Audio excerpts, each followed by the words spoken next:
to First Things First. I'm Sarah Kustak in for Jenna Wolfe. That's the Hall of Famer, Cris Carter, and filling in for Nick Wright is Chris Chancey, Chris Broussard. Guys, how we doing this morning?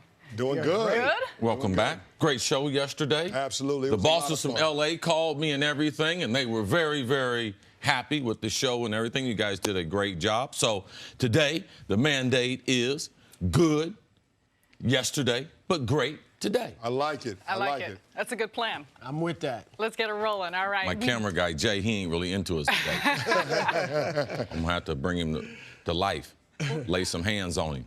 We begin today's show. He likes it. With Patrick Mahomes. Last season, he threw for 50 touchdowns and 5,000 yards, but the Chiefs fell short of the ultimate prize, the Super Bowl. Mahomes, he says he's not complacent and has his eye on the Lombardi Trophy. Until you win that Super Bowl, I don't think you can be complacent with anything. Being that close last year, I mean, you want to find a way to win it, and until you're able to do that and able to do it multiple times, I mean, you're never going to be complacent with where you're at.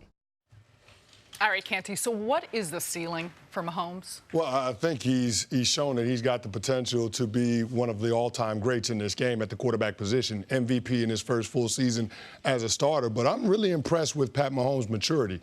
The fact that he has enough self-awareness to understand that he's got to grow his knowledge base, he's got to continue to try to improve, that's the important thing. I mean, Tom Brady's going into his 20th season, and there's still things that he's learning. He talks about trying to get better. He always looks for something in the offseason to work on. So when I hear Pat Mahomes say that, I'm encouraged because I know he can potentially improve.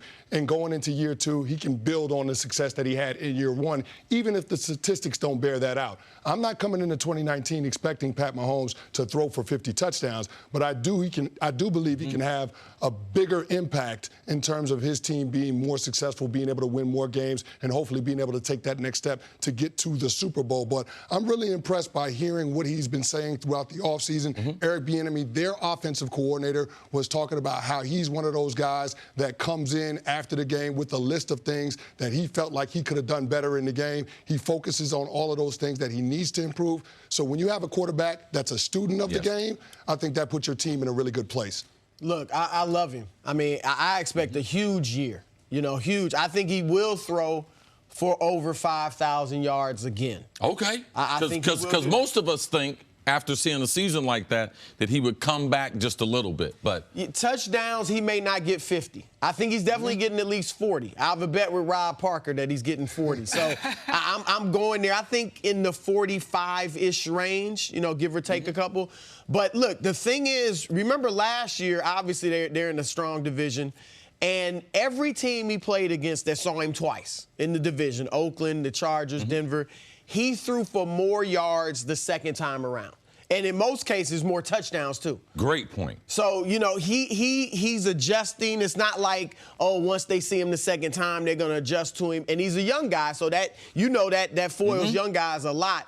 All the intangibles, we know the physical gifts, but the intangibles are there. You mentioned Bieniemy, but the teammates, the other people in the organization, they just rave about him, and not just the arm, not just the athleticism. They rave about the work ethic. They rave about how he feels and relates with his other teammates and his leadership. So I don't see, I know we got a lot of young guys putting up some numbers. Carson Wentz and Baker Mayfield looks good, and I don't want to just seem like I'm a prisoner of the moment. But I see this, the cliche, sky is the limit for this guy. And I'm going to be honest, I think he has a chance to end up as the greatest of all time. Whoa. Okay. Wow, okay. Okay, now did you write that down? You obviously have to win. You obviously have to win, right? I don't think he has to win 6 like Tom Brady, but he has to win. And he's obviously got the Andy Reid coach, at least for now. That's going to help him with his numbers. Yes. And they got a chance to win Super Bowls. If he wins one this year, then I think, this guy's just going to roll. Well, the one thing that I always talk about in the NFL, it becomes very, very important, is institutional talent. That means who's selecting the players, what type of culture, and you guys have made some great points. Him being with Andy Reid, especially because Andy hadn't won the Super Bowl, so Andy is still hungry later in his career, but he has tutored, he has, not compared to some other people, it's a myth. Andy Reid has developed all different superstar quarterbacks, journeyman quarterbacks, middle-round draft picks. So for me, Patty Mahomes, there's some templates out there. Is he going to be a chance to potentially compare to Tom Brady? Or will he be just always a great thrower of the football like my good friend Dan Marino? Because Dan Marino, if you do a comparison with them when they first start out, their first year that they started, here's a graphic, very, very similar. Dan Marino, this is 1984. Dan Marino lit the world on fire. Patty Mahomes did the same thing last year, but as you can see, that was Dan Marino's first year that he was All-Pro 3 straight years. But then after that, things changed. It was hard for him to even get 30 touchdowns. So we've only seen a few quarterbacks. So when you say, man, he has the potential, that's not just shock TV. That's not just you saying something. He has the arm talent. He's got the institutional talent with Andy Reid and the general manager there. And you can see with the players around him. They even got better this year because as an organization, I can tell you, they did not think Tyreek Hill was going to be available for them, especially for the first half of the season. And that's why they went out in the second round and got another playmaker from the University of Georgia who fits into their system. So for me, I wouldn't be shocked to see him duplicate the yardage or maybe even have more yardage. Touchdowns will come back. I do believe in his first 5 years he will throw for 50 touchdowns again. Yes. He's a special kid. He's got special ability, and you can see that anytime you watch a game or watch the tape. See, look at the speed. I mean, you mentioned Tyreek Hill. Now you got McCole Hardman, who ran a 4.3. Think of how much that's going to just open things up for Travis Kelce. You know, the running game. I mean, he's got weapons galore. Well, and so he's got the weapons, and we just showed the numbers. I mean, all of us watching last season, it was eye-popping. But Canty, for someone who played in the league, you said he's a student of the game. You're expecting improvement. What specifically can he do heading into the season or that you're looking for to see some of those jumps? Well, the couple of things that he's talked about this offseason, number one, his footwork in the pocket, making sure that when the pocket is clean, that he delivers the football and he focuses on the fundamental aspects of throwing the ball down the field, okay? Because Pat Mahomes has made some off-schedule plays. He can make off-platform throws, but you can't become enamored with that as a young player. You have to go back to your fundamentals. And so when the X's and O's are drawn up and then it executed according to how you look at it in the game plan meetings, go ahead and take those opportunities to make a good, strong throw. I think that's one of the things that he's got to improve on in terms of just understanding that when the play is there, be willing to take the layup. Don't always try to take the three-point shot. Don't always try to push the ball down the field. And that's the thing that I'm concerned with for him, having so much success as a young player. His ability to be patient within that offense. Because as a defender, we want to make you go the long, hard way. We want to make you go 8, 10, 12 plays in order to score. This is a quick strike, big play offense. They were 27th in time of possession, but they were first in yards and points. So Pat Mahomes learning how to be patient, learning how to take those checkdowns, take those open receivers underneath, I think that's going to be critical for him. When you look at a player in a scheme, it usually takes the NFL about a year to catch up to what they're doing. Yes. So now that they've had an entire offseason to put his game under a microscope, he's going to see some new looks from defenses. He's got to be patient because he has to understand they're going to try to force him to make mistakes. And if he can be patient enough, I think that will tell the tale in terms of how effective that offense will be in his second season. Yeah, you make two great points. One about the patience, because as a young player, when you've seen success, sometimes you think you know more than what you really understand. And it's going to take the league about a year. They're going to take some things away from him. But I believe that not only because of his patience, but his footwork. That's what he's got to continue to get better at because he has such great arm. And we're getting a lot of these baseball pitchers playing quarterback where they don't have to take a big step to be able to throw because they got great torque with their body. That's why Kyler can be a success with that small frame of his playing baseball, that torque. Baker Mayfield has that quick torque. Now, how consistent can his footwork be? Last year, he had 10 passes touched by the defense that could have been intercepted. So you ask him, what can he get better? You better be patient, not throwing the ball into traffic. Because this year, that could have been 9 more interceptions added and going the other way. And with that defense, it's important that they learn how to milk the clock, because that defense doesn't get any better. There's no Super Bowl, real aspirations in Kansas City. All right, good stuff. Coming up, does Jason Garrett need Zeke to keep his job? Rothy's are the everyday flats for life on the go. They're stylish, comfortable, and they go with everything from yoga pants to dresses and skirts. They've quickly become a must-loved, gotta-have-them brand thanks to their wide range of colors and patterns, with new ones launching constantly. And there's a zero break-in period. Since Rothy's are crafted using 3D knitting techniques and hand assembly, their seamless design means right out of the box comfort. Best of all, they're made from recycled plastic water bottles. That's right. Over 25 million water bottles have been diverted from landfills to make these gorgeous and sustainable shoes. Another major bonus, they're fully machine washable, so your pair will be fresh and ready every laundry day. Plus, Rothy's always come with free shipping and free returns and exchanges. There is no risk and no reason not to try. You'll quickly discover why BuzzFeed called them their forever shoes. Check out all the amazing styles available right now at rothys.com/cadence. Comfort, style, sustainability, these are the shoes you've been waiting for. Head to rothys.com. That's ROTHYS.com/cadence today. We'll get to Zeke in a second, but first, Cleveland Browns practice. Great one-handed diving catch by Jalen Strong.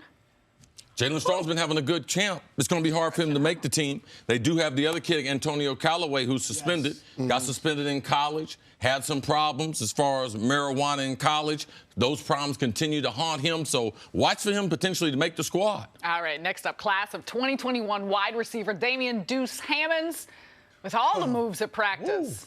Incredible run. Okay, he's a nice little wide receiver there. Got a little length to him. Got some huge strides right there. He is eating up grass right there. Look at that. It's a couple guys in white uniforms. They staying on their blocks, though, Ken. They ain't using their hands and everything like they supposed to. That's the JV team. Next up, Bayonne High School in New Jersey. Junior running back Cedric Bazile. Get some. Jump cut. 4 tackles. I'll say this, CC. 2 guys miss. We talk a lot about Texas and Florida high school football. They got some good high school football in New Jersey. They really do. Great programs. Yep. Bergen Catholic, Don Bosco, St. Joe's. A lot of great high school football in the state of New Jersey. That was beast mode right there. Oh, don't forget about Mike Trout, man. Mike Trout told me if he was in the NFL, he'd be a running back. I talked to him at Yankee Stadium. Columbus if High one baseball player could pull it off, it's Mike Trout. 2020 running back Henry Parrish. He's going hard. Now, I used to coach in South Florida. 8 out of the last 10 years, I coached football down there. A lot of Division I prospects. Over 400 Division I prospects every year in the state of Florida. Plenty of speed on the field. There's something down there in the water, CC. Oh, there's no doubt about it. Something down there in the water. All right, on to the Cowboys, where the team is still without star running back Ezekiel Elliott. Head coach Jason Garrett says that he's kept in contact with Zeke, and the talks have been positive. That being said, the head coach certainly misses his running back. Zeke's someone we love. We love him as a guy. We love him as a player. He loves football. He loves being around here. He goes about it the right way in terms of how he practices, how he plays. He's highly respected by his teammates, by his coaches, and everybody in this organization. And this is the business of football. Sometimes these things happen.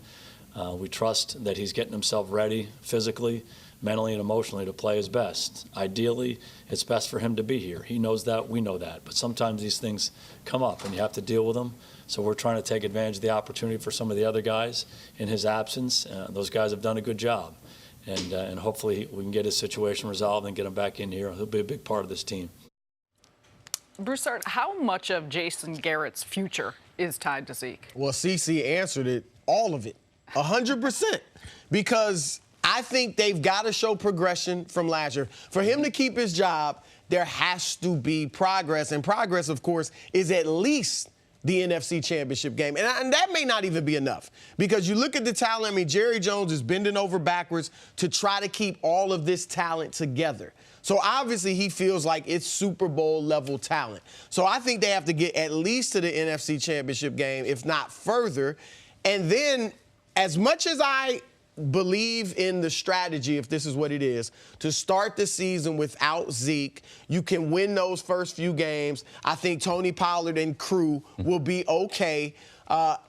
There's no way you're getting to the NFC title game without Ezekiel Elliott. No, I completely agree. And if you look at what Jerry Jones said at the beginning of this offseason, he said we're going to take a wait-and-see approach with Jason Garrett. We're not going to hammer out a contract extension. So the fact that Jerry has already said that lets you know that there's a little bit of show and prove for Jason Garrett in this upcoming season. You know, they've made overtures towards Sean Payton. There's been some conversations about that. That's one of the guys that Jerry Jones holds in high regard. He was once upon a time the offensive coordinator for the Dallas Cowboys. He's already got a Super Bowl on his resume. I think Jerry Jones is looking for Jason Garrett to take that next step as a head coach. In 8 full seasons as a head coach, you only got 4 winning seasons and 2 playoff wins.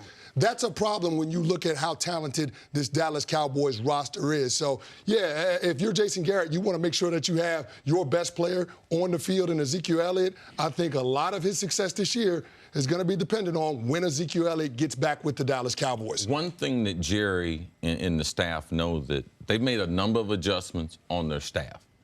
They changed their offensive line coach last season, changed their quarterback coach, John Kitna.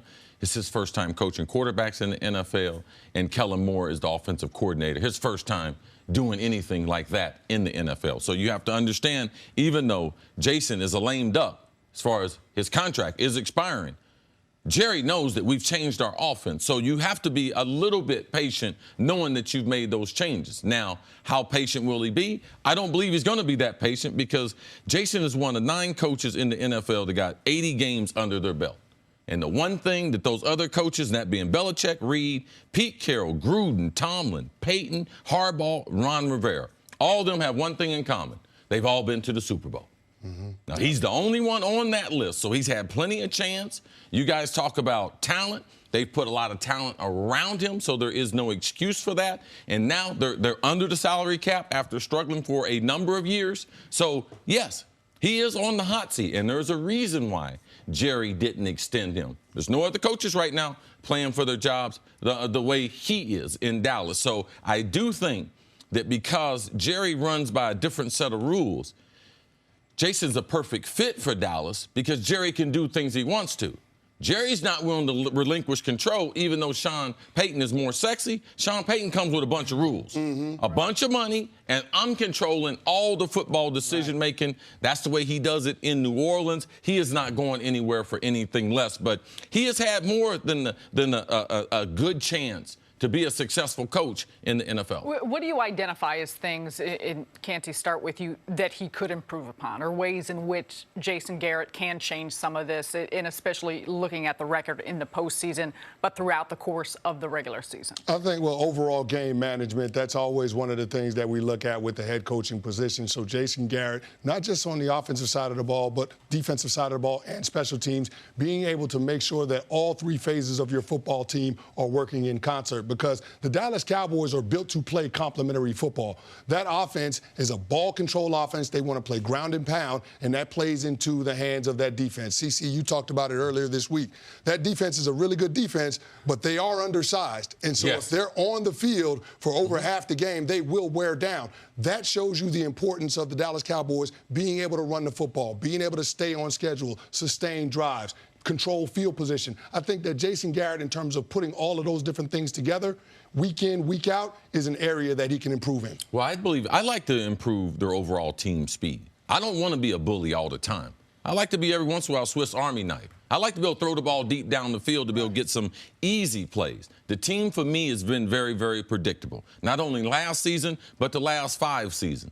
Dez Bryant, I could pretty much predict what kind of routes he was going to run based on his split. If he had a tight split, he was coming really shallow across. If he's 2 yards outside the number, he's typically going to go down 10 yards and break towards the middle of the field. He complained about the predictability of the offense. So for me, more speed on the offense to go sideline to sideline. Make it look a little more like college football. Right. They don't do that. I'm bigger than you. I'm stronger than you. I can knock you back. Yeah, that helps your defense. But in this league, you got to score points. And that's where they've been bad, in the red zone. So for me, just specifically, let's be a little more creative offensively. Let's throw the ball down the field, put a little more speed out there so that we can be more of a threat to the defense, Cris. To your point, CC, I mean, that's been the talk, that Kellen Moore is going to come in. There's going to be a lot more pre-snap motion. Yes. You know, he does want Dak to throw the ball down the field. So who gets credit for that if they end up doing it? I mean, I guess you can give Jason Garrett the credit. He has to let Kellen Moore do that, though. Yes. Is he going to, want to do it his way, which, as you said, has been ball control. But without Zeke, as good as Pollard may be, he's not a ball control type running back. Yes, and we're going to be talking about Dallas all year, and we're going to be talking about them doing pre-snap movement. What does pre-snap movement do? It does not make the defense lock you in. Right. They can't put you in and say, okay, right now they got 2 tight ends. Typically, they're going to do this. You change the strength of the formation when you have motion. You make the defense adjust to you compared to, I'm bigger, I'm stronger, I'm more powerful than you, and I'm going to knock you back. I think it will help their offense. Coming up, will Kyler Murray and the Cardinals offense finally get on track? That's next on First Things First. I'm Sarah Kustak, and before the show moves along, here's a quick word from our friends over at the Fantasy Footballers podcast. The NFL season is back, and that means one thing. It's fantasy football time. Dominate your league by subscribing to the #1 fantasy football podcast on the planet, the Fantasy Footballers. Fantasy Footballers podcast is the most downloaded fantasy football podcast for a reason.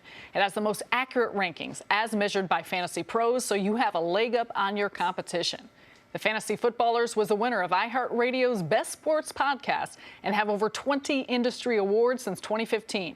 Simply put, these guys can help you win your league, and you'll be entertained in the process. Subscribe right now to the Fantasy Footballers podcast on Apple Podcasts, Spotify, or whatever you listen to podcasts. You can also visit them on the web at thefantasyfootballers.com. Subscribe now and dominate your fantasy football league. Time for us to go viral. Ben Simmons is 0 for 17 from deep through 160 games of his career. So, you have to love this video of him spending the offseason working on his jumper. I would much rather. Right? I'm glad. I mean, we're a couple months away from NBA starting off. I'm glad that we finally got to the video of him being able to shoot that jump shot. Absolutely. I'd much rather see him missing it, too. You don't have to show me all the ones making. Shoot it, man. It's going to open up the court. It's going to open up your game. Yes. I got to admit, when there was one that came out maybe a month or so ago, and I was like, okay, whatever. I was really impressed with this. Mm-hmm. He looked natural. He looked confident. And as you said, just shooting it. But if we get 20% of that with the Sixers, they're going to have to be a force to be reckoned with. Well, it's a step in the right direction when he ain't afraid to be on the same court warming up because he don't want people to see how broke his jump shot is. That is a step in the right direction. It's good to see Ben Simmons working on his craft in the offseason. And if you need some pointers, Kustak's available. She'll give you a good rate. She got a nice J. Now, yesterday the J was off a little bit. It was restricted based on the garment. Well, the hoop was 3 inches wide. That was the other thing. Broussard made them. Yeah, the Nets they'll lease her out. I need a real hoop. Okay. 10 feet. Time for stories to start your morning. Chargers running back Melvin Gordon is still holding out, and now it's being reported that the contract dispute is expected to last into the regular season. So, what do you make of this situation? For a long time, San Diego Chargers, now the Los Angeles Chargers, they ain't never been just freely giving away money. Mm-hmm. There's been a lot of players. Phillip Rivers in the last year of his contract. Now, if you're not going to give Phillip Rivers a contract with them, how many kids he got? 7, 8 kids he got now? No. Gordon, don't overplay your hand now. This is going to last to the first month of the season at least. Yeah, this is going to take a while. Melvin Gordon wants to be paid like David Johnson and Todd Gurley, both of those running backs in his draft class, around that $13, $14 million a year range. The Chargers right now are around $11 million a year, so there's a big difference there. Look, they were 4-0 without him last year, and 2 of those wins, Pittsburgh and Kansas City in December. Mm-hmm. So they're not going to miss him, I hate to say. Cam Newton expected to make his 2019 preseason debut tonight against the Patriots. Cam had off-season shoulder surgery and revamped his throwing motion. So, Broussard, what do you want to see from Cam here tonight? Well, obviously, you want to see him being comfortable with his new throwing motion. I don't want to see that any evidence that he's thinking too much about it. And, I want it to be natural. Obviously, he's probably not going to play very long, but that's the main thing I'm looking for. And I'll tell you this. I'm expecting a huge season from Cam. I just want to see Cam Newton look comfortable out there and not take any big shots. Let's get him to the regular season healthy. A lot of big shots on Cam Newton the last 3 years. This is a huge season for him. Last year, guaranteed money in his contract. New owner. We'll see how those things play out. But I just want to see him get out of this game healthy without taking any big hits. Cam's old throwing motion, when he missed high.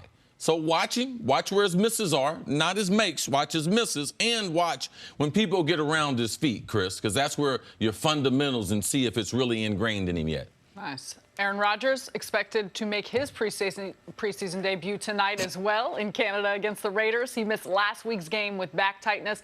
So, Canty, how much will a new coach and offense reinvigorate Rodgers? Well, hopefully it gives him a lot of energy. I mean, learning a new scheme, learning a new philosophy, different concepts that LaFleur might integrate. Hopefully he's excited about that as much as he's excited about wearing that Canadian tuxedo to Winnipeg to play in the preseason game tonight. Well, look, Cris, I think you mentioned it about Pat Mahomes, whether it's being patient in the pocket, letting the offense kind of work. Yes. And we know LaFleur is going to bring a little more creativity than Mike McCarthy did. Will Aaron kind of still just do his own thing, or will he let the offense do its thing? So that's what I want to see. We won't see that tonight. What I want to see is, are they going to develop another wide receiver? Because Aaron Rodgers is special. And are they going to give him a running game? If they do those two things, they should be, Super Bowl aspirations should be in title town. Finally, let's talk about a busy week for Baker Mayfield. A GQ article in which Baker said it blows his mind that the Giants picked Duke quarterback Daniel Jones caused quite the stir. Baker met the media yesterday and said the comments were taken out of context. Here's more from Baker. Just things taken out of context, and that's the problem with today's day and age. You know, you don't read the whole thing. You don't put two and two together. You just kind of read scripts, and then people, you know, they combine sentences from different conversations, and so it seemed very disrespectful, and I can understand that. You know, I reached out to Daniel because all that blew out of, way out of hand, and I wanted him to know how I felt, and I've heard nothing but great things from Saquon and Sterling Shepard, guys that, have a lot of respect for him, and that I, respect their opinions, and so I just wanted to clear the air with him, and, it is what it is. That's today's day and age. You read one thing and you can have your feelings, but that's the only reason I addressed it yesterday, is because that, to me, that came back on my character.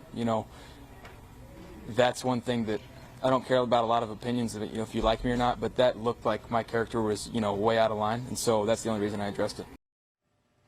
Canty, does Baker's brashness help or hurt the Browns? Well, right now, I think you have to say it helps them, because the Browns needed somebody that could change the culture there. They needed somebody that had that confidence, that had that swagger, to have something like that permeate throughout the building. That's a step in the right direction, because you're talking about an organization that's been doing a lot of losing for the better part of the last 2 decades. So Mayfield clearly came in and changed things. When he came in that Week 3 game against the Jets on Thursday night, you saw the natural talent that he brought to the table, but you also saw the difference in the confidence that the team played with. So they need that kind of guy. They need their quarterback to have that kind of confidence, because it gives everybody else confidence. But Baker Mayfield is new to the NFL. There's going to be a learning curve. Yes. So along with that platform comes a certain level of responsibility. And I think Baker Mayfield is trying to learn how to use that platform, that stance, that position in the locker room, in order to get the most out of his teammates. A couple of missteps that he's had. You talked about Duke Johnson and Baker Mayfield openly talking about his contract situation and wanting to be traded. Baker Mayfield talking negatively about another team's players. Those are some missteps by a young player in our league, and so I think Baker has to understand that. So he's adjusting to life in the NFL. He'll get past this. Hopefully they can put all of these distractions to bed once the regular season kicks off, but I think this is just a young kid learning.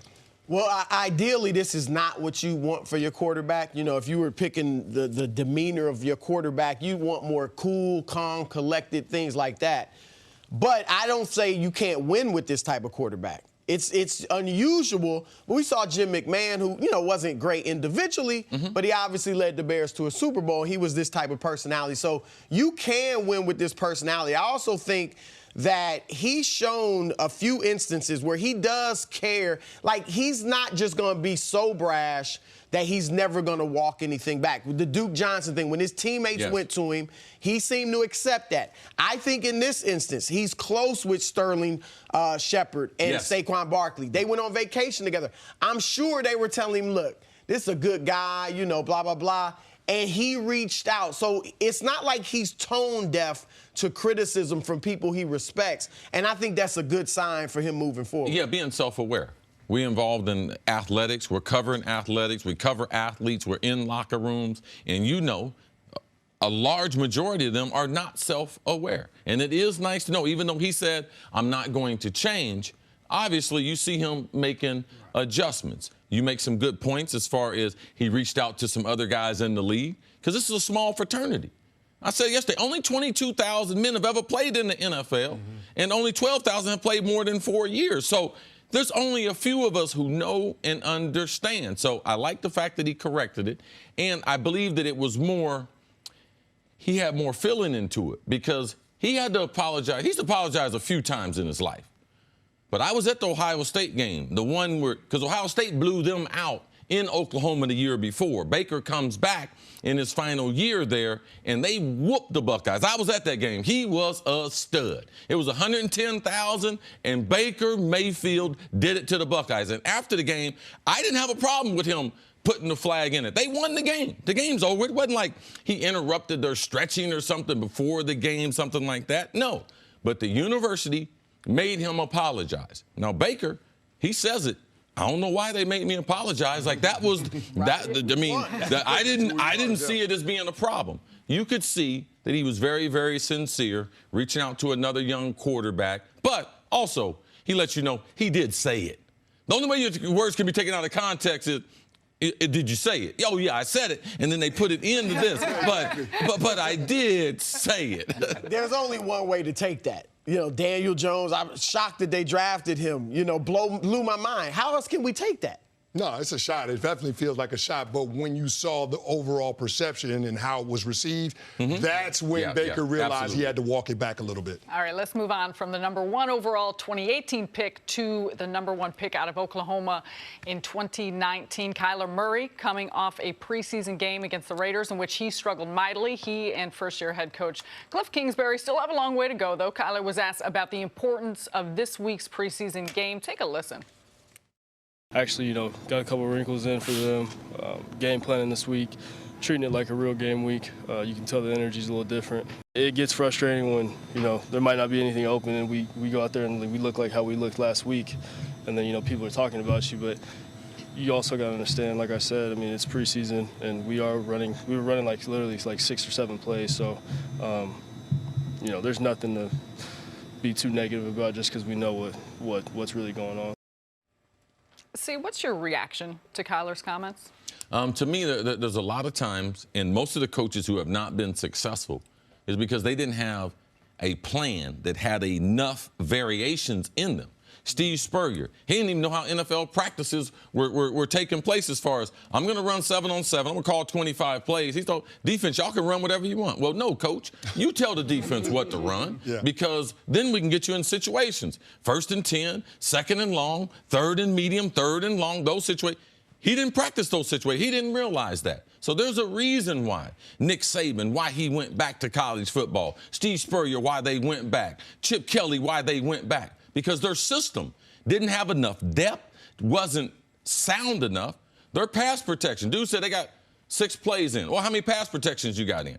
Because Kyler dropped back 18 times. He's been sacked 3 times already. And last year at Oklahoma, he dropped back almost 400 times and only got sacked a handful of times. So this kid's going to be running for his life. Oklahoma, we've been saying this. The last 2 years, they were voted best offensive line in college football. That's why Baker won that Heisman, and that's why Kyler followed it up with the Heisman. So for me, I'm concerned about pass protection. The air raid offense has never been able to protect the quarterback. I haven't seen anything. Maybe he's fooling me, but I doubt it. I've been watching this game, play this game for a long time, and it is a problem. It's a system problem.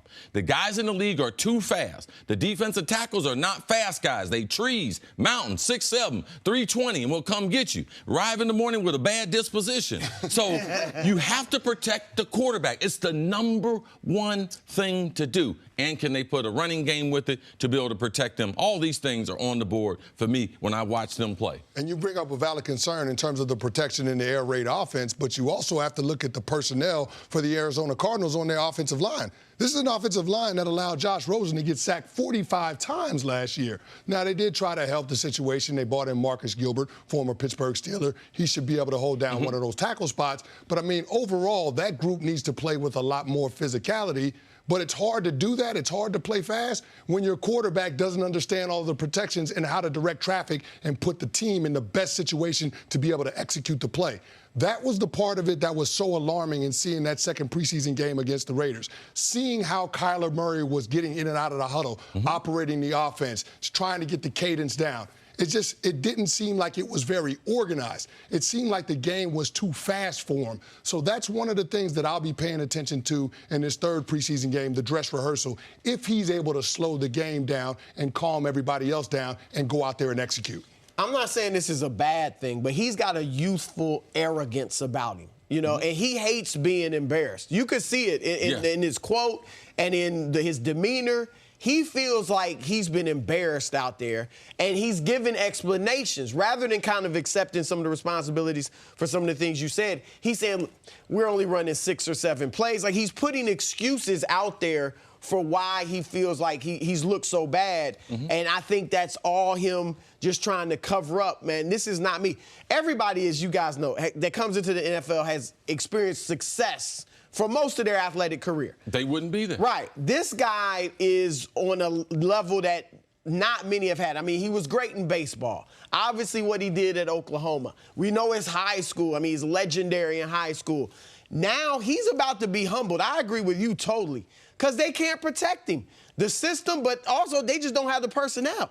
He's going to have a humbling rookie season, and how he adjusts to it is really going to foretell a lot for his career. In that press conference, he said, we know the regular season is right around the corner. We know what's at stake. When week 1 comes, do you think that Kyler Murray and this offense will be ready? No, I don't think they'll be ready. I think they're making a huge mistake. When Dennis Green took over the Minnesota Vikings, people were under the understanding that we were going to not show them what we were going to do, because he did a combination. At that time, Joe Gibbs and their offense was one of the hot things, but Dennis had been tutored under Bill Walsh. And he's like, wherever I go, I'm running the West Coast. So he combined 2 systems. Joe Gibbs, what they were doing in Washington with the 3 receivers, with the passing attack of the West Coast, and we blitz people in the preseason. He said, I don't give a GD. I'm getting ready to go after people, and we were much more ready to start the season. I think his first year we went on to win 10 games that year. We shocked people. We broke the NFL record for preseason scoring.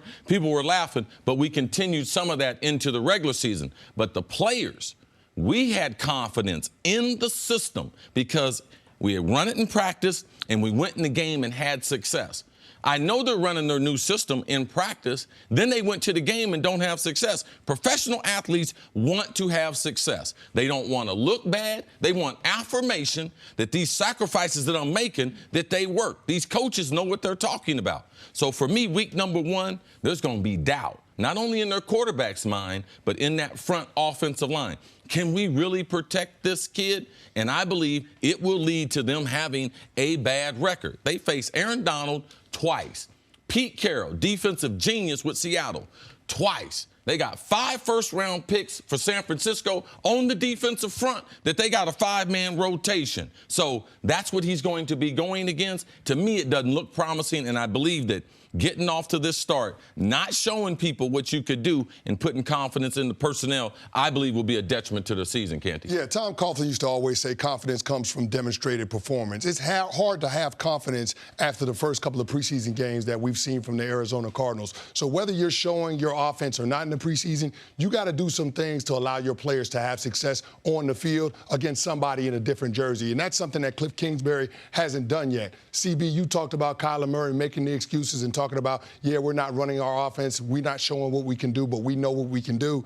The problem that I have with that is the head coach came out before any preseason games were played and said, yeah, we're not going to show anything, we're not going to take too much from the preseason results in terms of the games that they're going to play.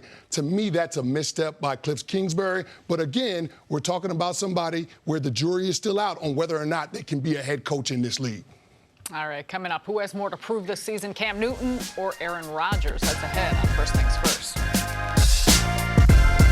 Hey guys, it's Nick Wright here to tell you a bit about 23andMe. Sure, DNA testing can tell you about where your ancestors are from, but did you know it could also give you a lot of genetic information about your health and traits? Understand more about yourself today and inform how you live your life going forward.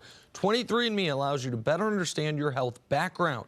You can learn about many health conditions, such as harmful blood clots. The F2, F5 genes help you stop bleeding if you get hurt. Certain versions of the F2, F5 genes can also increase the risk for harmful blood clots. You can also learn about hereditary breast and ovarian cancer. The BRCA genes repair damaged DNA that could otherwise lead to cancer. Certain versions of these genes can increase the risk for developing breast, ovarian, prostate, and other cancers. Both men and women can be affected. 23andMe reports do not diagnose disease or describe overall likelihood of developing any disease. 23andMe tests selected genetic variants only. Visit 23andme.com/FTF for important test information. Order your health and ancestry kit at 23andme.com/FTF, and you can meet your genes in over 125 personalized genetic reports. That's the number 23andme.com/FTF. Welcome back to First Things First, and we are talking Patriots. ESPN's Adam Schefter sees signs that this could be Tom Brady's last season. Despite Brady being 42, Pro Football Focus still sees him as the #1 quarterback entering the 2019 season. So, Broussard, what are the chances that this actually could be Tom's last year? Well, what Adam Schefter pointed to, he said, look, the contract is voidable after this year. His house is on the market. You can't ignore those factors. And obviously, Adam Schefter knows what he's talking about. So he just said, you have to accept there's a possibility this will be his last season. So I'll go with that. But I would bet it's not, because we know how much he loves football. And they're going to have a good season. You know, their receiving core, their question marks. Obviously, they don't have the tight ends they had before with Gronk. But if Josh Gordon, if he's there all season, I think he'll be huge for him. You know, obviously Edelman, N'Keal Harry, if he's, you know, able to do something as a rookie. I think at worst, I mean, they're going to make the playoffs. You look at that division, as we always have. At worst, they get beat in the first game of the playoffs. And I think that unless Tom Brady just completely falls off the map individually, then I think even if they lose the first game of the playoffs, that'll be enough for Brady with his competitiveness to say, you know what, I'm coming back another year. Now, late in the season, we did see him struggle individually. Yes. So at some point, we know Father Time's kicking in at some point, and it can happen any time. But barring just a completely Brady falling off the cliff, I think he will be back next year. Well, here's the thing. We talk about his production falling off toward the end of the season. I think that had more to do with personnel than it had to do with Tom Brady and his overall ability to throw the football. Now, the thing that's impressive about Brady is he's going into his 20th season. To be a player that's as accomplished as him, to be able to find a way to motivate yourself to improve in the offseason, come back, go through a full training camp, and be ready to go week 1 of the regular season, to me, that's the impressive part. Because what people don't understand is it's hard to go through 6 weeks of training camp and get your body ready in order to do it, let alone being a 40-year-old guy and having to play with 20-year-old NFL guys. So that's, to me, the part that's so impressive. But in terms of what Cris said, as long as Tom Brady is healthy for the entire regular season, they're going to roll out of bed and win that division. But it's always been about trying to compete for championships for the Patriots. They want to have one of those top 2 seeds in the conference because they haven't gotten to the Super Bowl unless they've had one of those top 2 seeds in the conference, being able to have that first-round bye. It's always been about positioning themselves to do that. I do believe that Tom Brady will continue to play at a high level. The only reason that people are trying to predict that he's going to fall off a cliff is because we haven't seen players have this type of productivity into their 40s. He had an MVP caliber season last year. I'm not ready to say that Tom Brady is done. Go ahead. Well, Tom Brady, first of all, rumor is he's looking for houses in Greenwich. All right, I'm in Greenwich. I talked to a couple realtors. So either Greenwich or Alpine, Canty's neighborhood, they got them estates out there where he's playing. If you sell your house, when you have the type of home life that he has, when you have the type of resources he has, that would mean something. The other thing to me that makes me more alert to this, because Tom Brady has said over and over again, I want to play until I'm 45. Adam Schefter reported this. When Adam Schefter reports something, I used to work with Adam. There's not anyone any better in the business. Now, especially when it comes to several institutions. The NFL, if Adam has NFL information, that means he has a couple sources that have told him. If he has information on New England, because he's very, very close with Belichick, Kraft, and Brady. Denver, because that's where he started his career, in Denver. So there's a number of things that when he says things, I'm even higher alerted. He's professional as they come, and if he says that it's on the board, I will look at it. Tom Brady wants to continue to play, but he's got a boss like most of us, and his boss is like, it's going to be a year-to-year endeavor. Yeah, I mean, looking at what he's done and how he thinks the game, we know obviously the physical nature of it, him being 42 years old, but a player of Tom Brady's caliber, what he's accomplished throughout the course of his career, what do you think is driving him at this point? Well, I don't know, Sarah. That's the part of it I can't figure out. I mean, that's the one thing that you just can't measure. I can't figure out how he continues to put that chip on his shoulder each and every day in order to do the work that it takes to be able to perform at such a high level at his age. But, I mean, when you have special players, special talents, regardless of the sport that they're playing, those are the guys that always find a way to motivate themselves. It's not external motivation, it's internal motivation. External motivation is something that's not consistent. I mean, it's only so far you can take yourself when you're relying on the naysayers in order to get yourself out of bed. Tom Brady is not one of those guys. I think he's obsessed with seeing how far he can push his physical talents. And to me, that's the impressive part about it. And I think that's what makes the marriage between him and Bill Belichick so great. It's because they're both motivated the same way. Bill Belichick wants to be the best coach. He wants to be the best at his craft. Tom Brady is committed the same way Belichick is at it. And that's why they've been able to win this many championships. Both Belichick and Brady are historians of the game. I believe both of them are motivated, I believe, by different things. I believe that Belichick has figured out there's no one that's ever taught football that's better than me. I'm pretty good at this, and as long as they keep sending me these young kids like Sean McVay, and I could just beat up on them in the playground, make them look foolish in the Super Bowl, the Chargers in the playoff game, the way they made them look stupid, going to Kansas City, holding the ball. Man, the way they held the ball away from Kansas City, why would he quit? And Tom Brady's motivation is his combination of physical ability, drive versus science.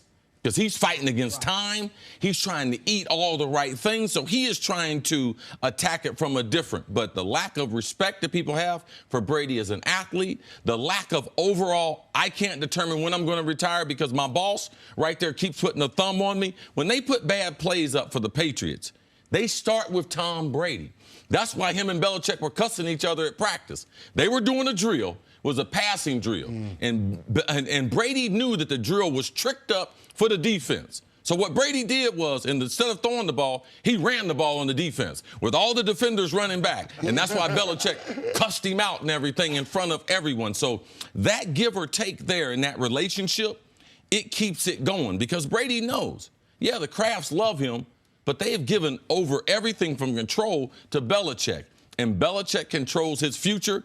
Brady would like to control his future. So for me, Brady's wife, I don't believe, wants him to play till he's 45. And I believe ultimately, to me, that's what wins out. You might have a boss at work, but when you come home and she's not comfortable with you being on that field, it's only going to be so many years before you are kind of forced to retire. So I hope he keeps playing. I hope he plays till he's 45 because he's still at the top of this game. Did you see him going elsewhere? No, I don't see him playing in another uniform. I believe he's going to be like a Derek Jeter type. He wants to be in that same type of space that he played for one franchise forever. He doesn't want to do what Montana did, what Peyton had to do, but Belichick might force him to do that. Or Giselle. She runs the show. Come on now, you know how that goes. Coming up, is it a make or break season for Cam Newton? That's next on First Things First.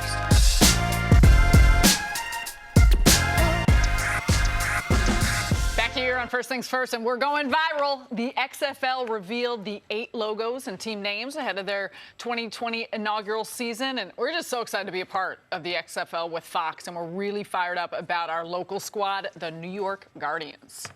Oh, I like it. Centuries carved of stone. Watchdogs over the metropolis. A prehistoric predator. A beast evolves, turned loose in a new kind of jungle. All teeth and talons, eyes unblinking. They know fear because they feed off it. They're your first line of defense, and there is no need for a second. The New York Guardians, on duty, February 2020. That's no joke. All right, Guardians, if y'all need a wide receiver coach in the spring, I might make myself available. Oh. Make an offer. Make an offer. I like this. We're psyched to be a part of the XFL. Yes, we are. So if we had you filling in as a coach. Yeah, Gus is announcing on Fox. Gus is excited. I was playing golf with him, Gus Johnson. Remember, Gus? Dicker the kicker. Yes. Well, listen, the two teams that call MetLife Stadium home haven't been doing a lot of winning the last couple of years. Third time's the charms. Hopefully the Guardians can do a little better than them. Okay.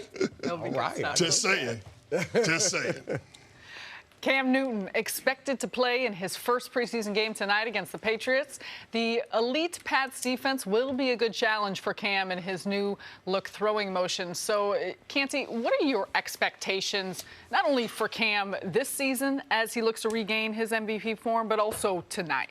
Well, I'm looking for Cam Newton to take that next step. I mean, when you have the opportunity to go through a new system for an entire year, you're able to reflect on the things that you did well and the things that you need to improve on. North Turner, their offensive coordinator, they brought him in to make Cam Newton more efficient and being able to help him win from the pocket. They don't want Cam Newton to be going outside of the pocket and taking a whole lot of hits. That's why he's had all the surgeries that he's had on his shoulder the last several off seasons. So I'm looking for Cam Newton to take that next step in terms of his overall knowledge base and then being able to execute the scheme in North Turner's offense. They've done a great job of putting more talent around him. They got DJ Moore going into his second year, former first-round pick out of Maryland. I think he has an opportunity to emerge as a true number one receiver. I don't believe Cam Newton has had a true number one since the departure of Steve Smith. So I think that will be big for him. They retooled the offensive line. They drafted Greg Little, tackle out of Ole Miss in the second round, and they signed Matt Paradis from the Denver Broncos to play center. So hopefully that group will be a little better up front.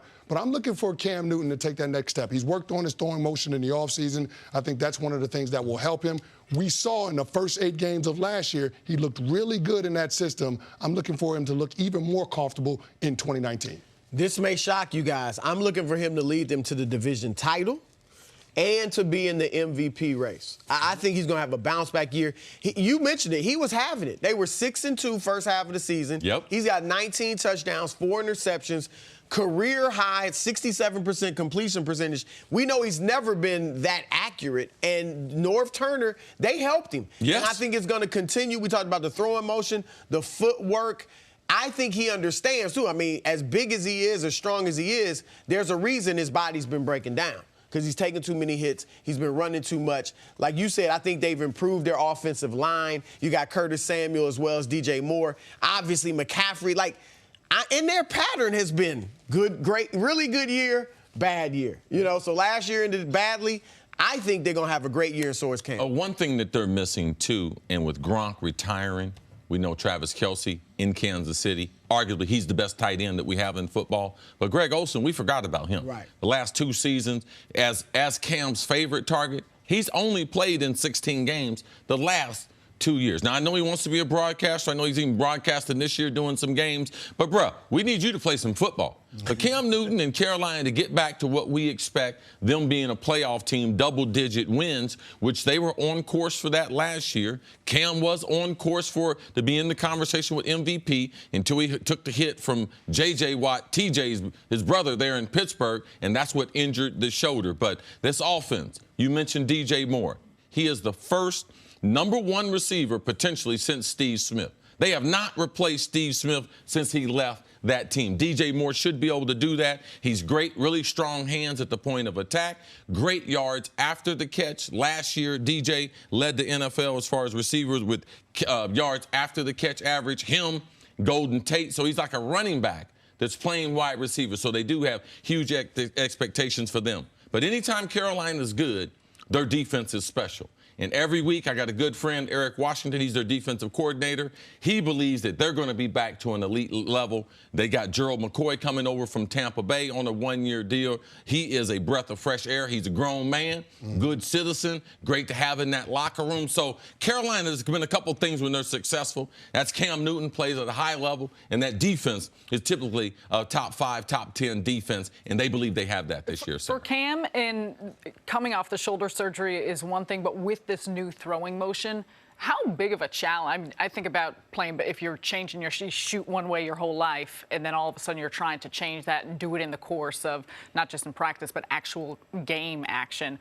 How challenging is that, and how much will that impact Cam or weigh on Cam as he gets set to start the regular season? Well, it's a huge challenge because when the game tempo picks up, game tempo is different than practice speed. When that picks up, you're hoping that he doesn't revert back to the bad habits that got him in trouble as a player in the past. And so that's one of the things that you have to be concerned with, and that's one of the things you probably want to see him be comfortable with in his preseason debut tonight. But big picture, this is a huge year for Cam Newton. I mentioned earlier, this is the last year of guaranteed money on his contract. The Carolina Panthers, they have a new owner in David Tepper. He just paid $2.3 billion for the franchise, which is the most an NFL franchise has ever been sold for. He's already talked about how he wants to build a new stadium with a retractable roof. They want to be able to attract an MLS team and all of these different things. Well, it's going to be hard for David Tepper to continue to have that optimism and be able to finance these projects if the Carolina Panthers aren't winning games. And if the Cam Newton is not playing well, then it's going to be hard for that team to win games. So that's why I say there's a ton of pressure on Cam Newton, just looking at the state of the franchise, what the new owner wants to do. Cam has got to have a big year in order for them to accomplish all of their goals, not just on the field, but off the field. And I think it's a great question by you, Sarah, to talk about, because throwing the ball is a lot like shooting, because it's a lot of fundamentals. You have to make sure your feet are set in the right direction, make sure you're stepping in the right direction, make sure your elbows are where you want it to be. But if the ball's not going through the hoop, you guys know, I'm going to go back to my old motion, because I know my old motion to get this thing to go down. 2 points is 2 points. 3 points is still 3 points. A completion is a completion. So watch him under duress. Watch when people are around his feet, because when he can't step into his throwing motion, he gets a little lazy, and that's when he's on his back foot and the ball begins to sail. So a lot like changing your jump shot, that's what Cam Newton's going through. So repetition, repetition, repetition. But the power of positive performance, that's what he needs to be able to see, and that's what I'll be looking for tonight. It's a results-oriented business, Chris. That's why tonight I just want to see if he's comfortable with this new throwing motion, because he's going to have to fight the instinct to go back and revert to what he's done his whole life and had success with. So constantly that instinct is going to be there. That battle's going to be there. If he has success early, though, it'll be easier for him to fight it off. All right, we're going to go from one quarterback to another. Coming up, is it Super Bowl or bust for Patrick Mahomes and the Chiefs this year? We'll discuss that next.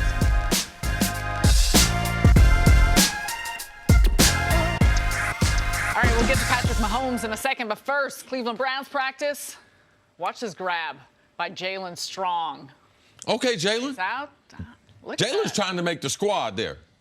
That'll help him, that's for sure. Their wide receiving core is deep. Antonio Callaway, young wide receiver, second year from Florida, suspended for the first 4 games after struggling with some issues in college. All right, class of 2021, wide receiver Damian Deuce Hammonds. Man, get off the block. All the moves in practice.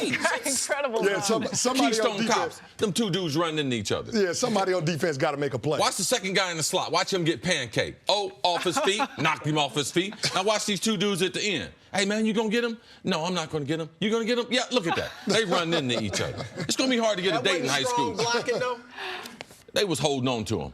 No, those guys were running into blocks, man. Come on. Bayonne High School in New Jersey, junior running back Cedric Bazile breaks 4 tackles, makes 2 guys miss, goes all the way in.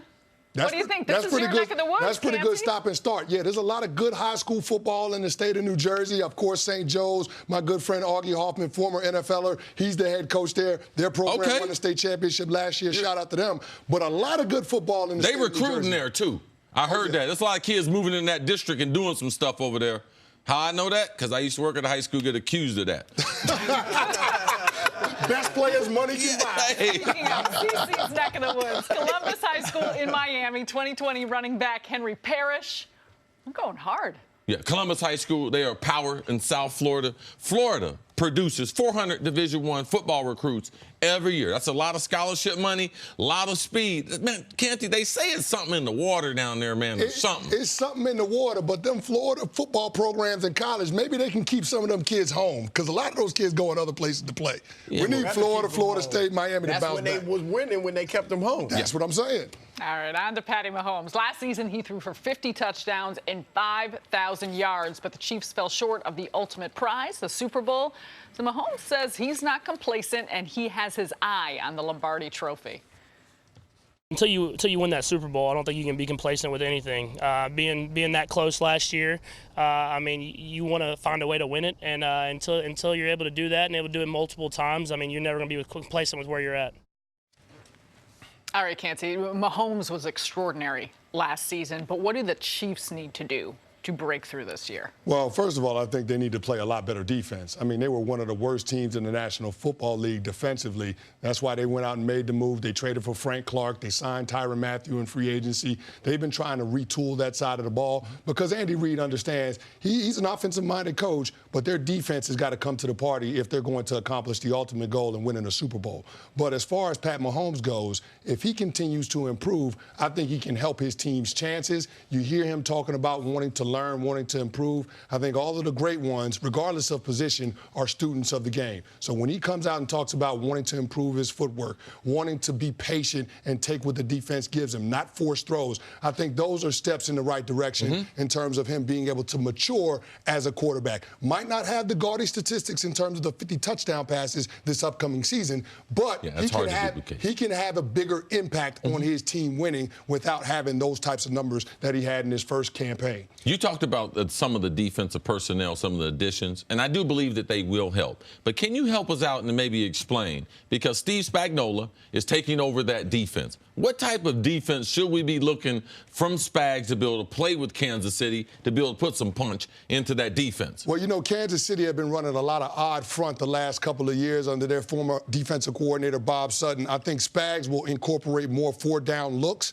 He'll have more exotics in terms of their pressure packages, especially in nickel and dime. So those are some of the things that you can look for. Fire zone coverages, 3 under 3, 4 under 2 deep. He'll implement a lot of those different things, and that's why they went out and got some new pieces on the defensive side of the ball. Those guys are going to give him a lot of flexibility in terms of his overall play calling. And what he's going to try to do, and I have someone who's covered the NFL for 30 years really give me a breakdown of Spags and the defense. I'm glad you were able to help us because they're going to look for their defensive players maybe to play 35 to 45 snaps. They know they got a juggernaut as far as an offense, and they're going to try to come up with a lot of blitz packages, keep guys fresh, but they get ready to come after the quarterback in a variety of different ways. Now, Spagnuolo, one of the concerns about his defense has been guys haven't been able to pick up his sophisticated scheme. So guys, typically it takes a long time. Guys make mistakes, and typically you can't play as fast early. So let's just watch, see how they implement the system. Do they dumb it down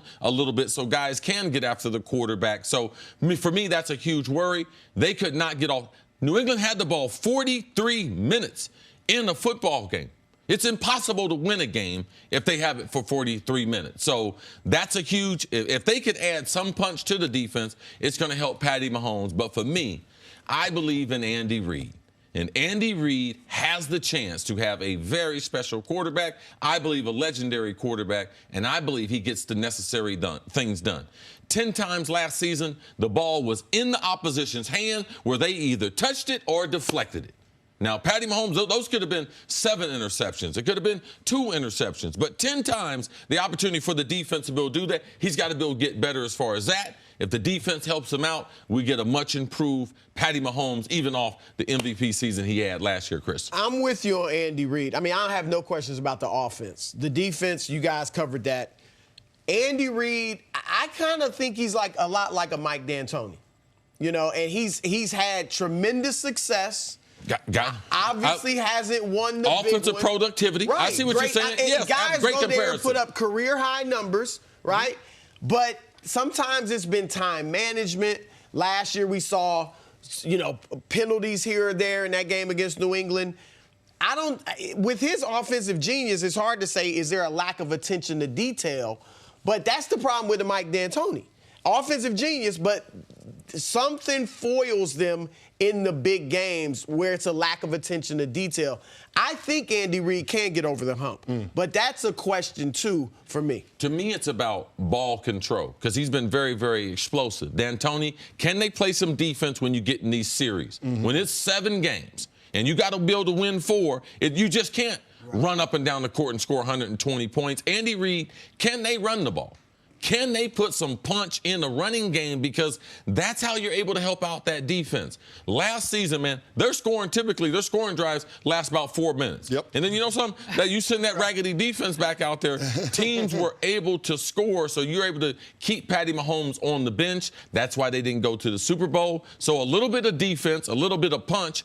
Andy Reid adding maybe Carlos Hyde, maybe one of those other young running backs are able to, because once you get the lead, it's about time of possession. Can I keep that clock going tick, tick, tick, tick, tick? When you throw it and it's incomplete, typically it's something as far as the clock, it's a longer game. If you run it, you can keep that defense off the field, and I believe that would help. And we saw that catch up to them in that Thursday night game that they played against the Chargers at home in Arrowhead. That caught them because they weren't able to run out the clock. The Chargers had multiple opportunities, and Phillip Rivers in that offense took advantage of it and ultimately ended up winning that game. But for Pat Mahomes and Andy Reid, the challenge for them this year will be trying to be patient with this offense. Because in the NFL, defenses typically take a full season to catch up to some of the things that you're doing when you have new personnel, when you have a new quarterback. Now that the defenses have seen Pat Mahomes for a full season, what will they do? What adjustments will they make in order to slow that group down? CC mentioned that it's a quick strike offense. They were 27th in time of possession, but number 1 in scoring. So when you're a defensive player, you're trying to think to yourself, what can I do to make this team go 8, 10, 12 plays down the field? I want to make them march the ball down the field and see if they can continue to be patient. Will Pat Mahomes be patient, take what the defense gives him, or will he try to force plays? I think that will be a big challenge for him going into his second season as a full-time starter. But refreshing news from Kansas City fans. Chris Broussard told us in a segment before, man, he did better the second time after facing those division opponents. So the NFL, you might have a book on them, but also we get a book on them. On what they're trying to do when you're a superstar. I believe he's going to be the face of the NFL for the next 10 years. Oh, I like that. Exciting to watch. All right, coming up, will Melvin Gordon's holdout derail the Chargers this season? That's next on First Things First. Yeah, a lot of people like that. Patty Mahomes is now, he's a looker.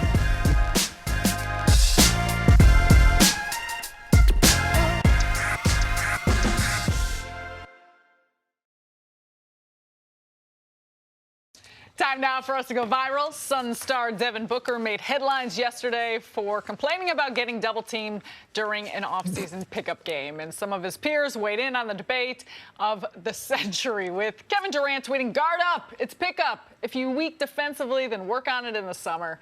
Trae Young added, D-Book speaking facts. There should be no double teams in pickup when you're trying to work on your game. And Gilbert Arenas took the other side, commenting, if you want to be a superstar, you accept double teams in pickup. Thoughts?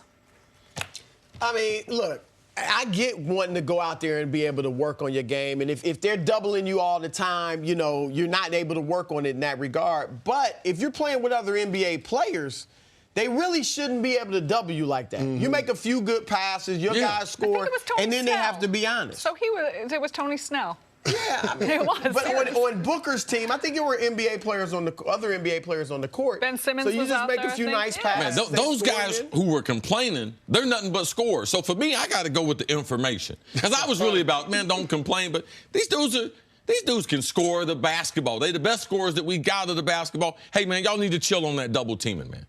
Chill on it. Yeah. I'm rolling with KD. I'm trying to get some good vibes with KD, man. I'm serious. I'm trying to get some good vibes because Nick's not here. I get a lot of bad vibes from KD because of Nick. Says stupid stuff. KD blame me for. You're out in Brooklyn all the time. You're gonna have a great relationship. Yeah, I got folks in Brooklyn. Barclays? Yeah. I need one of them Peloton bikes. You got a way I can work out a deal on one of them? I don't know. You got a favorite instructor? Allie Love, man. Y'all seen Allie Love teach that on Peloton? Oh. Go ahead, girl. Time for some sorry. Go stories ahead. to I'm so start sorry. your morning.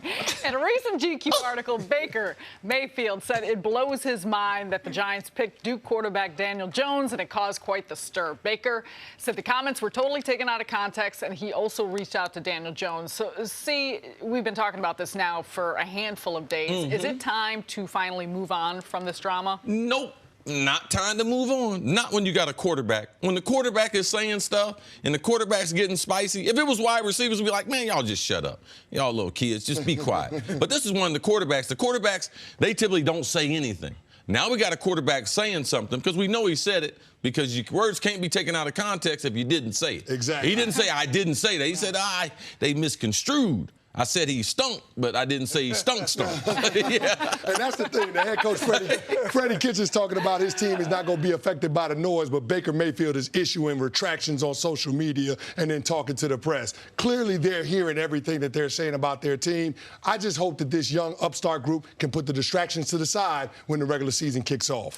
Aaron Rodgers expected to make his preseason debut tonight in Canada against the Raiders. Now, he missed last week's game with back tightness. So, Canty, how much will a new coach and offense reinvigorate Rodgers? I hope he's energized about it. I mean, that was one of the reports coming out of Green Bay the last couple of years, that he'd grown tired of the offense being stagnant, the lack of creativity under Mike McCarthy. Now, hopefully tonight, he looks as good as that denim suit that he wore up to Canada. They call that the Canadian tuxedo in Winnipeg.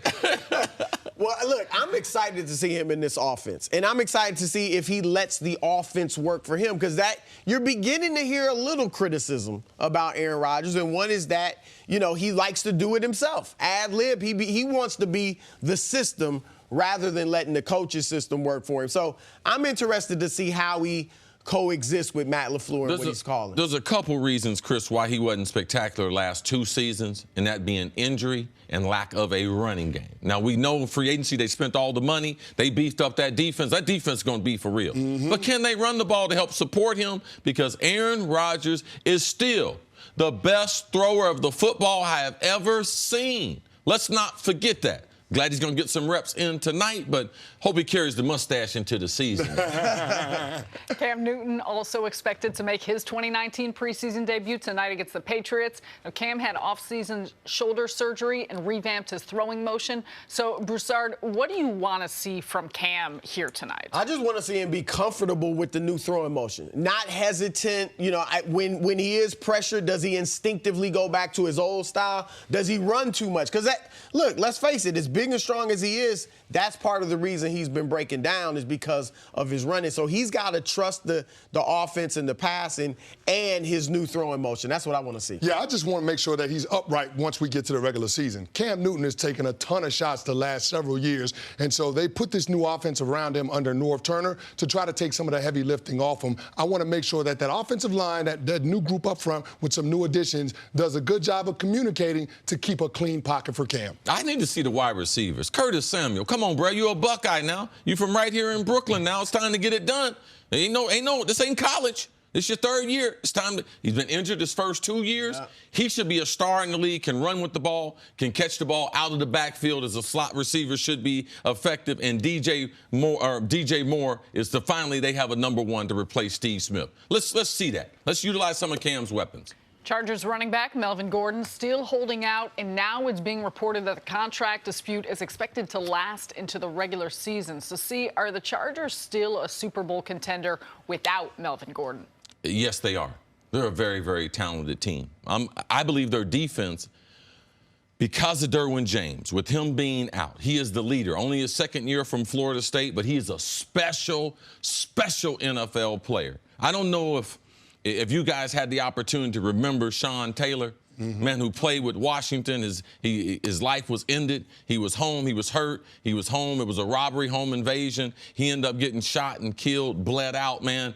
This kid has the same type of instincts and football talent that we saw in Sean Taylor. And, man, we miss Sean Taylor's ability, but his ability to be able to lead. I watched him in college at Florida State, play those last 2 years. The people there talk about his leadership, how he's unusually mature. Man, on the field, he has the personality, the fire. He has some of that charisma and swag that you want. So I'm worried about their defense a little bit without his leadership. But you talking about roster, let's go top to bottom. One 51-53. Man, the Chargers, man, they got a mean roster, man. Yes, they got good big people. They're skilled. And Phillip Rivers, to me, will always go down as one of the true leader, like a John Wayne. Always been underrated as a quarterback, and what he does with the football, very impressed with him. The reports are they're offering Gordon $10 million a year. He needs to take it because I don't think, as good as he is, and I do think he is their best running back, but I don't think they're going to miss him. They didn't miss him last year. They were 4-0 without him. They beat Pittsburgh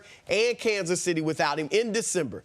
Austin Eckler, Justin Jackson, I mean, those guys can run the football. So, I mean, both of them average more yards per carry than he did. And I know, obviously, he carried it a lot more, but he's only had one 1,000-yard rushing season. Only one season where he averaged more than 4 yards a carry.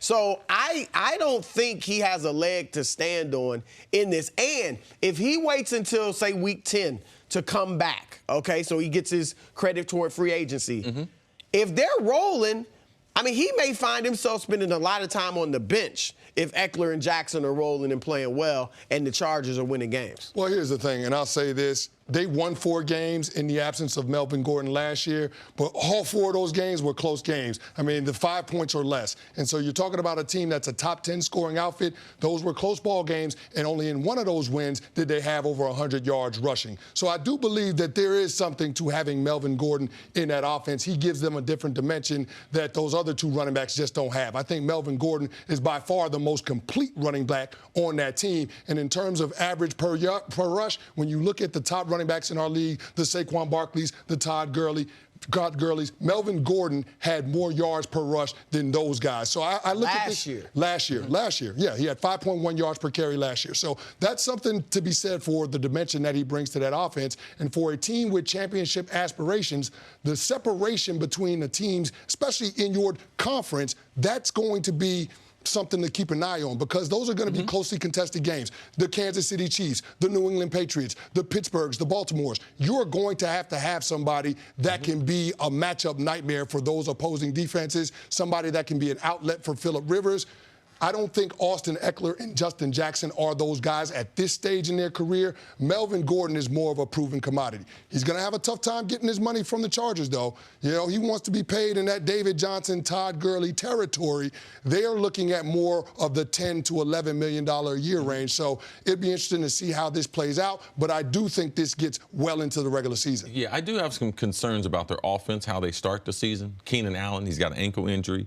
He hadn't been on to participate much. They're trying to get him ready for week number 1. I do believe you can replace some of that productivity, but Melvin Gordon is a better player than those. He is a more complete player. He's also, it's hard to book the offense with him on the field because they can run the ball or throw the ball. The other guys are situational players. One guy's on, they're probably going to run the ball. Another guy's on, they're going to pass the ball. So he gives you that overall versatility. But Phillip Rivers, to me, I just believe he's able to, because you can hear him even talking about the holdout. Hey, man, we're going to move on. Right. We're going to we like what we have here. So they are very, very talented.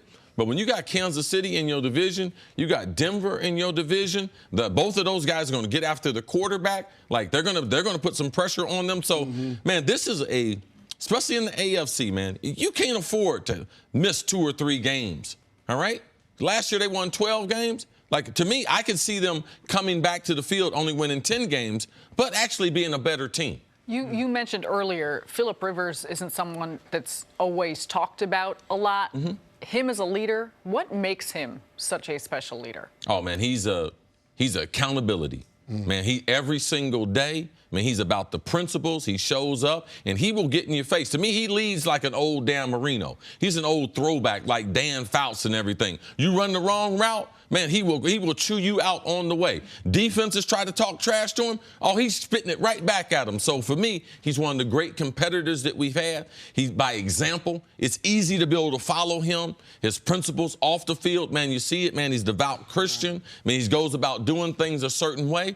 And he's in the last year of his contract. You haven't heard one peep from him. Right. Like, does he deserve an extension? Of course. Absolutely. But you haven't heard one thing. And guys in the locker room really respect that, can't they? No, absolutely. And Phillip Rivers is a top competitor. I've played against him all of my career. I know what he's capable of doing, not just from the X's and O's standpoint and being able to throw the football down the field, but the intangibles that he brings to the table, too. So you're talking about losing Derwin James on the defensive side of the ball. Russell Okung's banged up. The absence of Melvin Gordon. Phillip Rivers will go a long way to offset some of those issues. Did you ever talk trash to him? Oh, of course I did. Of course I did. But the one thing that Phillip Rivers, he commands the respect of everybody that he plays against because he's one of those quarterbacks that you can hit as hard as you want to, and he's just going to keep coming back for more. That's the thing that's impressive about him, and his team feeds off of that. You know what I'm saying? It's just one of those things that they get confidence from seeing his competitive fire. And so I'll look to continue to see that from Phillip Rivers, even without Melvin Gordon in the backfield.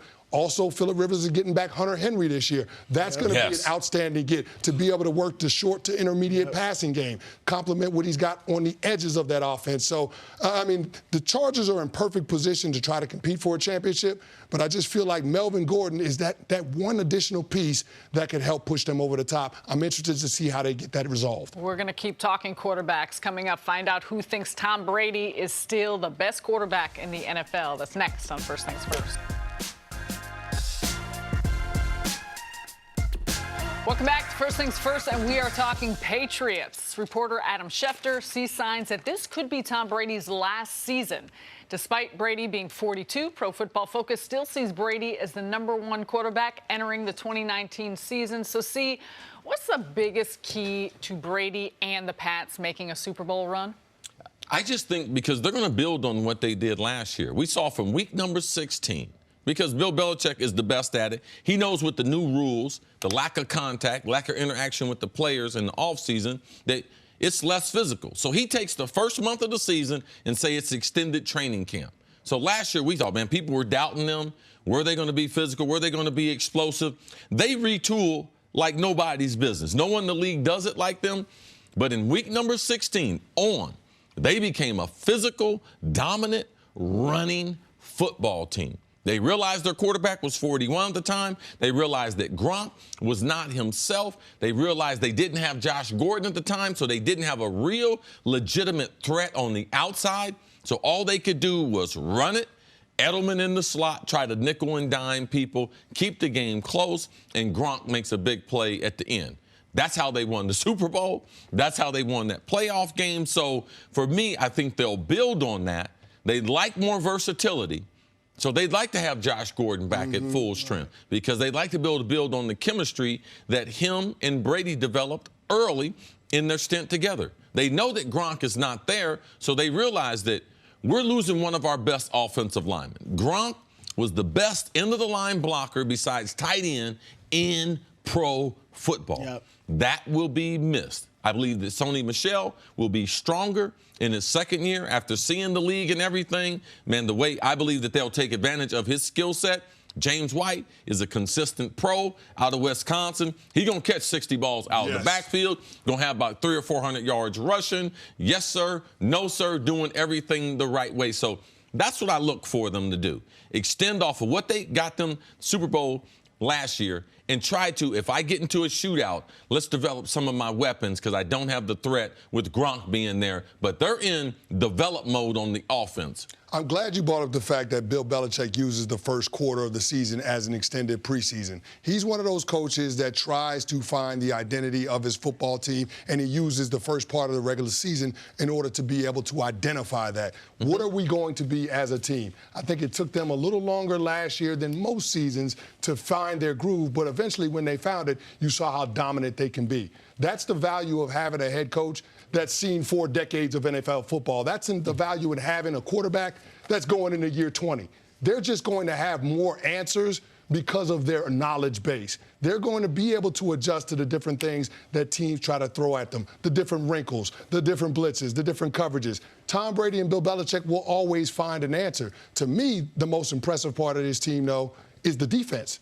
And seeing what they were able to do in the Super Bowl, if that unit can continue to perform up to that standard, yes, I know that they'll figure it out offensively. But if they can replace the loss of Trey Flowers, if they have the ability to be able to get after the quarterback using Michael Bennett and those other guys, then I think that team is going to be a team that's dominant earlier in the season. I'm with you. I think the defense is going to be fine. All right, my two keys are the receivers, because you mentioned it. Obviously, Gronk's gone. They turned into a running team. That's a little bit predictable. We know Belichick can adjust and all that. But if N'Keal Henry or Harry becomes what people think he can early, like if he can do it this year, if Josh Gordon is there, Edelman obviously stays healthy, and we didn't even mention Demaryius Thomas. Yes. Okay. If they can get a dynamic receiving core, that just opens everything up, because they'll still have the running game, and it'll make up for the lack of Gronk and the tight end game that they've always played the last few years. And then the second key, and the biggest key, is Tom Brady's age and health. Like, is he at some point Father Time's kicking in? I don't know if it'll be 42, 43, 45, whatever, but it's kicking in at some point.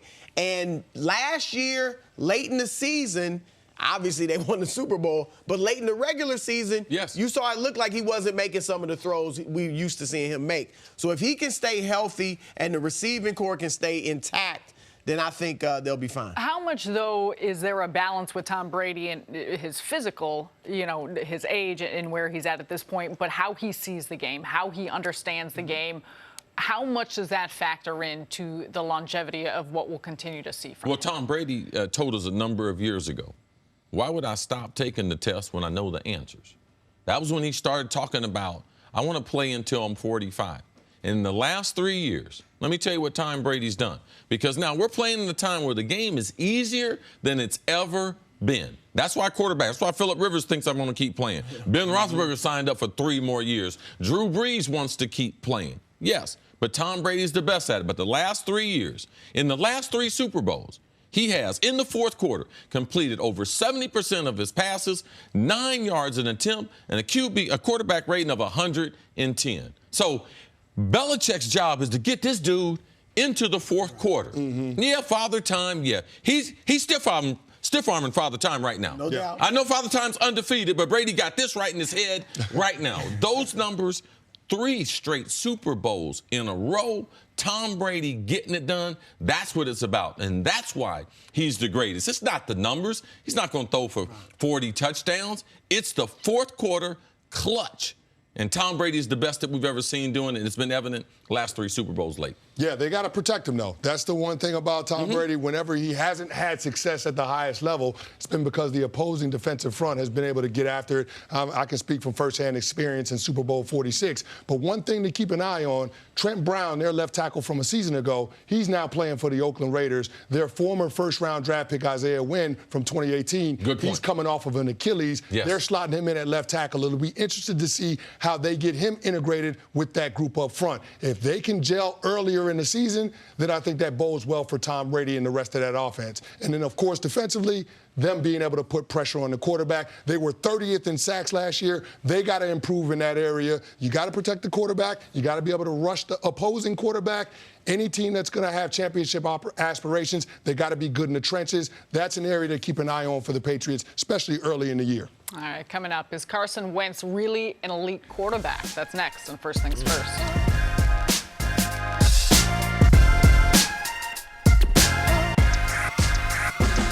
Here on First Things First, and we're going viral. Antonio Brown's return to the Raiders means a ratings boost for Hard Knocks. And with the Pittsburgh ratings for Tuesday's show tripling the national average.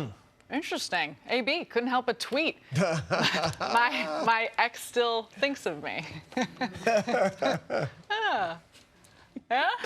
That is a good one. He can't help himself. That's he just can't help himself.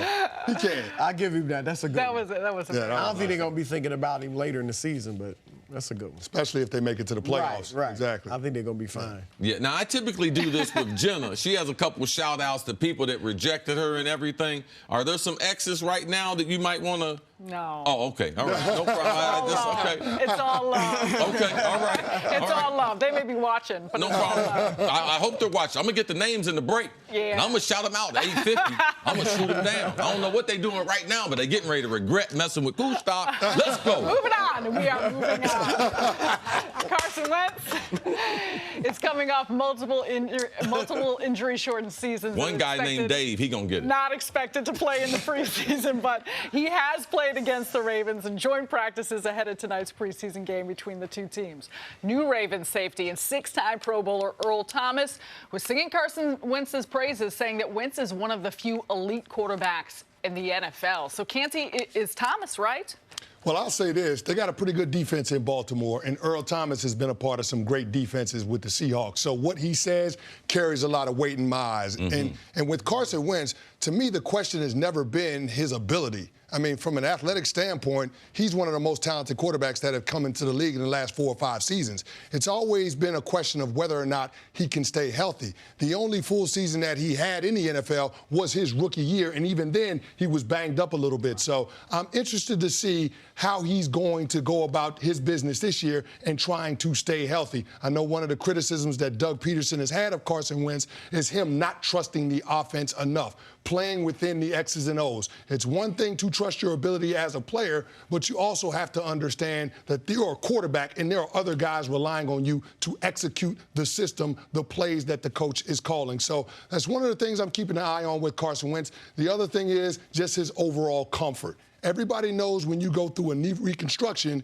that it usually takes 2 calendar years until you start to feel like yourself. I had one coming out of college. It took me until my second season into the NFL before I finally felt like myself again. So I'm interested to see how Carson Wentz looks early in the season going into year 2 off of that knee reconstruction.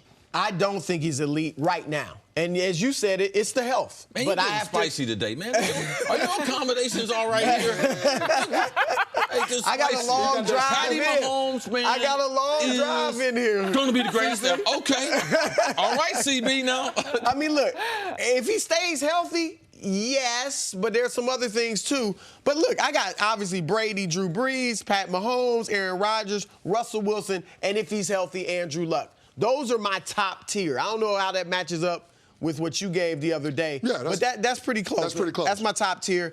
Ben Roethlisberger and Phillip Rivers I have ahead of Wentz right now. Now, I have no doubt physically he can enter that elite group if he stays healthy, number one. But you brought up something else, the trust in the offense.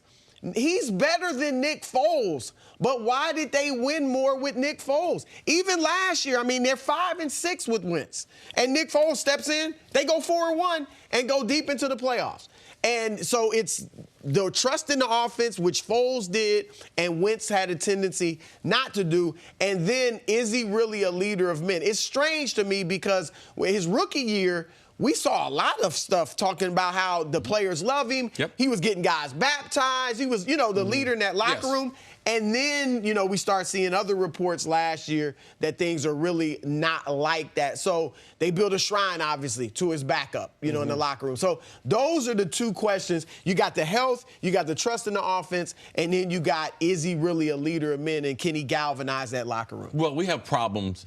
Any player that gets hurt, but our quarterbacks that often get injured, we criticize them. So it's hard for them to be in an elite class when they've missed, especially 2 out of the last 3 seasons, he's missed a significant amount of time. When your backup comes in and the team actually is starting to be more productive, then people are going to question your leadership and your overall talent. But to me, Carson Wentz, he is one of the elite quarterbacks that we have in the league. Now, my only problem with your elite list is we're in an era now where we have guys that are playing later, guys past 35. Let's go Ben Roethlisberger, Phillip Rivers, Drew Brees, and Brady.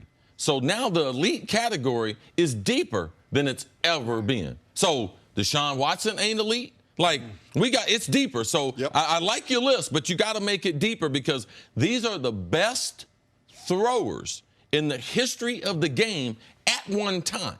We have never had 20 guys where you can be like, okay, I'll take 20 of them. Yes, we've had it. We've developed a lot of young throwers. I believe he's a special quarterback. When you're not out there, though, then you're going to be criticized for it. Nick Foles winning that championship, this organization has done everything for Carson Wentz this offseason. Nick Foles out, all right? Go out and get Deshaun Jackson. Bring him in after he left unhappy. Let's bring back the guy that in the NFL history, no one has scored more 60-yard touchdowns than D-Jack. Yep. Let's just put that into the offense. We got another running back, drafted a kid from out of Penn State. Give him an opportunity. Go out and get the running back, Howard from the Bears. Bring him aboard. So they are doing everything for Carson Wentz. Draft another offensive lineman in the first round. So to me, institutional talent, they do have it. I have great expectations for him. You know, he can be my franchise quarterback. I believe he has all the intangibles. Leadership, I believe, is learned over a period of time, and he's doing that. But he's a special player in an era that we have more quality throwers than ever in the history of this game, and we're getting ready to celebrate our 100th season when we kick it off the first week of September. I'm glad you brought up the fact that the organization has done everything to support him this offseason, including giving him that huge contract with $32 million per year on average. Yeah, they're the one got Dallas all messed up now. Yeah, exactly. You're exactly right. Howie Roseman put a lot of pressure on Dallas, but he also put pressure on his quarterback. The organization is giving him a vote of confidence by deciding to move on from Nick Foles and give him that money. But along with that money comes a higher degree of scrutiny. Okay, Nick Foles, no doubt. Nick Foles won all those playoff games the last couple of years, not Carson Wentz. So Carson Wentz has got something to prove to himself, but he's also got something to prove to the other 52 guys in that locker room. And all I'm saying is this: when you're getting paid that kind of money in the locker room, you got to perform up to that standard. And you've got to be able to make the guys around you better. That is the question mark for Carson Wentz coming into 2019. Can he make all of the guys around him better? Can he get the most out of Alshon Jeffrey? Can he get the most out of Deshaun Jackson, those guys in the backfield? We know that he's going to target Zach Ertz. But what about everybody else? And then the overall impact on your team being able to win when you get to December and on into January? Yeah, so if Carson Wentz stays healthy, what's your expectations for Philadelphia? If he's healthy, you know, like I said, the other questions are there, too, for me. You know, trusting the offense, leadership, leading your locker room. But I expect him to have a big year. I agree. All the physical tools are there. And they did add even more weapons. They had pretty good weapons before. Now they got way more. So I do expect, look, them and Dallas battling for that division title, assuming Dallas gets it. Yeah, and he should be in the conversation for MVP. If he's doing what he's supposed to do. Because even though the organization gave him a vote of confidence, I played 3 years in Philadelphia. The organization might say one thing, but the streets say something else. and Nick Foles, they loved him. Yes. They love Nick Foles. And the people in Philadelphia, yes, it's true. They booed Santa Claus. They will do these things. So that fan base, he's got to live up to their expectations. And they had never won a Super Bowl. Nick Foles brings them one. Now they want another one again. So that will be an interesting story to continue to follow.